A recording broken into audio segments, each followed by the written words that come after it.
Tu je jednotka na jednotku. Dobrý deň, zdraví vás Dano Štangl. Tentokrát sme si vybrali Bratislavu, hlavné mesto Slovenskej republiky. A zrovna tento dom. Pozrime sa, kto býva v ňom. Dúfam, že máte zaplatené koncesionárske poplatky, pretože od nás môžete získať fantastické ceny. Zazvoníme. Pán Dangl, skúsime pána Dangla. Dobrý deň, tu je jednotka na jednotku. Môžeme ísť k vám? Ďakujem. Toto bude od pivnice a toto bude ono. Poďme dovnútra.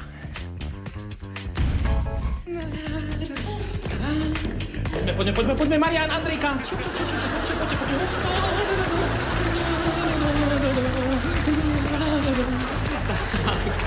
Práve sme na 37. poschodí a tu mi mal bývať náš dnešný súťažiaci. No, Andrejka s Marianom sú tu a pán súťažiaci Dangl je doma?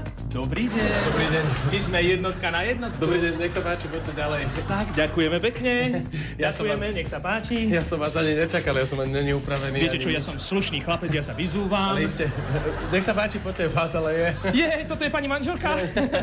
No, poďte, nech sa páči. To bol fór, prepáčte, pán tak. Poďte. Tak prosím vás. Máte zaplatené koncesionárske poplatky? Máte zaplatené koncesionárske poplatky? Nie, ja neplatím koncesionárske poplatky. Máte naladenú jednotku na jednotke? Prosím vás pekne, môžete nám pustiť program číslo 1? Čo máte naladené na jednotke? Ale isté, jasne, samozrejme.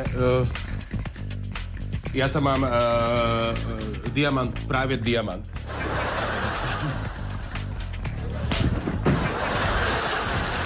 Môžeme pristúpiť ku kvízu. Kvíz. Poznáte slovenskú televíziu? Pán Dangl, prvá otázka. Ako sa volá riaditeľ slovenskej televízie? To je tam more, rieka, ten potok, jazero... Samá voda. Richard Rybníček je správna odpoveď. Poďme k druhej otázke. Koľko účinkujúcich má zábavný program SOS, ktorý práve v tejto chvíli pozeráte na slovenskej televízii? No, sú tam tí farkašovci, to sú dvaja, Kutilovia, Papeky, Meky, Feky, ten moderátor... 20? Správna odpoveď.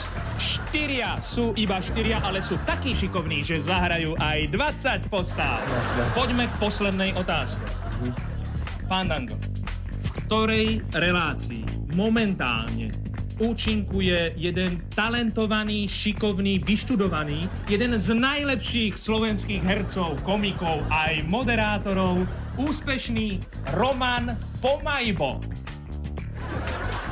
Kto?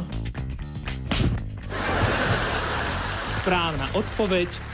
Roman Pomajbo, úspešný a jeden z najlepších slovenských hercov, komikov aj moderátorov, momentálne účinkuje v zábavnom programe SOS. Dnešný súťažiaci vedel veľké prd. Poprosím Mariana a Andrejku, aby mu vyplatili zaslúženú odmenu. Všetko najlepšie. To bola jednotka na jednotku a možno zajtra prídeme práve k vám. Tak dúfam, že nám otvoríte.